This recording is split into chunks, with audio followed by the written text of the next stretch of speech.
Koperasi. Koperasi dari cooperation, kerjasama. Dasar hukumnya adalah Undang-Undang Nomor 25 Tahun 1992, di mana syarat-syarat pembentukan koperasi berdasarkan keputusan Menteri Negara Koperasi dan Usaha Kecil dan Menengah Republik Indonesia Nomor 104 Tahun 2002 tentang petunjuk pelaksanaan pembentukan, pengesahan, akta pendirian dan perubahan anggaran dasar koperasi adalah sebagai berikut. Yang pertama, koperasi itu ada beragam jenisnya, yaitu koperasi primer dan koperasi sekunder. Apa sih koperasi primer? Apa sih koperasi sekunder? Koperasi primer adalah koperasi yang didirikan oleh orang-orang yang bekerja bersama. Koperasi sekunder adalah koperasi yang didirikan oleh koperasi-koperasi yang lain. Jadi kita sering dengar gabungan koperasi, GKBI, Gabungan Koperasi Batik Indonesia. Itu punya gedung gede loh, depannya Plaza Semanggi di Sudirman. Nah itu yang punya koperasi, tapi gabungan koperasi batik dari beragam daerah. Itu disebut koperasi sekunder. Kenapa? Karena yang mendirikan adalah koperasi. Sementara kalau yang didirikan adalah orang-orang, itu disebut koperasi primer. Koperasi primer dibentuk dan didirikan oleh sekurangnya 20 orang yang punya kegiatan dan kepentingan ekonomi yang sama. Kalau kegiatan ekonominya beda-beda ya nggak boleh. Contoh, yang satu usahanya transportasi, yang satu perkebunan, yang satu kontraktor, itu nggak bisa. Usahanya harus yang sama. Sementara kalau koperasi sekunder adalah koperasi yang didirikan oleh dan beranggotakan koperasi juga, dibentuk oleh sekurang-kurangnya 3 koperasi. Kalau 2 nggak boleh, 3, 4, 5 atau lebih boleh.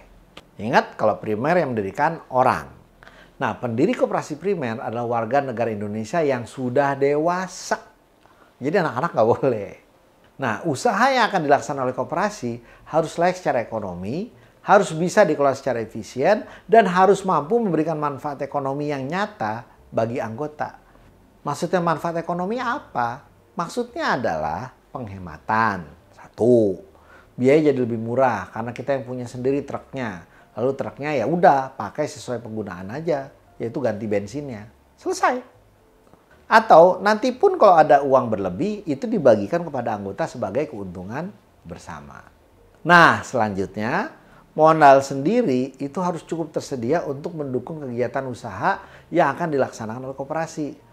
Maksudnya modal sendiri apa? Nanti semua anggota nyetor uang sebagai modal, setoran modal.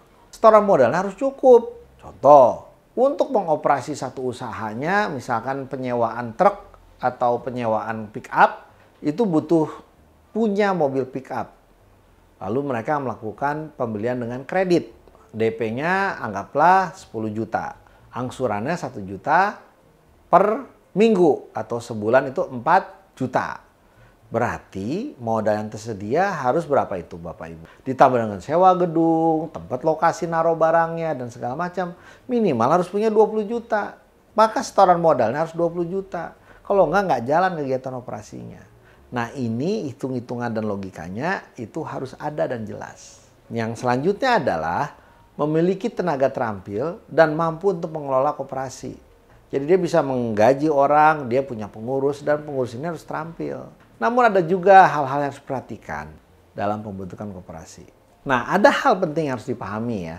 Yaitu apa? Kegiatan ekonomi yang sama bagi para pendiri dan anggota itu diartikan harus punya profesi atau usaha yang sama. Sementara kepentingan ekonomi berarti memiliki kebutuhan ekonomi yang sama. Tadi kegiatan ekonomi berarti jenis usaha, kepentingan ekonomi berarti kebutuhan ekonominya sama. Yaitu apa? Butuh biayanya dipermurah, sama-sama butuh biaya transportasi dengan truk atau pick up, sama-sama butuh ada yang ngurusin A atau B atau C. Atau yang kedua, sama-sama ingin misalkan saya butuh pinjaman, koperasi simpan dan pinjam. Saya butuh koperasi untuk mengelola uang kita biar nggak kemana-mana sehingga ketika butuh cepet tuh kebutuhan ekonomi yang sama. Usaha yang akan dilakukan oleh koperasi harus layak secara ekonomi. Maksudnya apa? Harus ada untungnya. Harus bisa membuktikan bahwa usaha tersebut akan dikelola secara efisien dan memberikan keuntungan.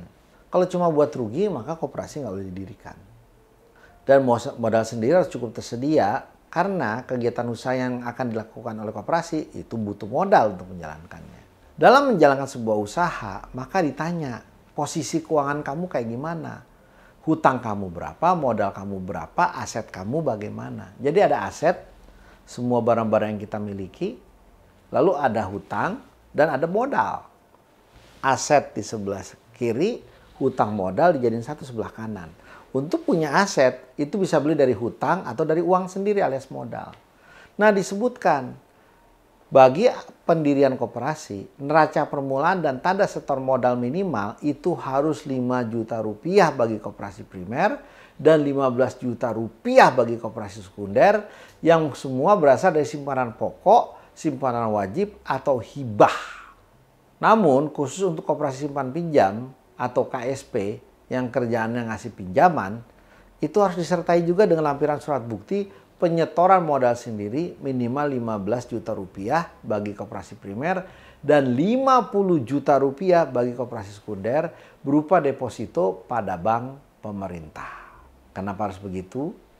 Karena sebenarnya koperasi simpan pinjam itu kan sudah seperti bank. Kadang-kadang ada orang yang main bikin koperasi simpan pinjam itu untuk mengakali sedemikian agar tidak usah mengurus izin lembaga keuangan seperti leasing, multi-finance maupun bank.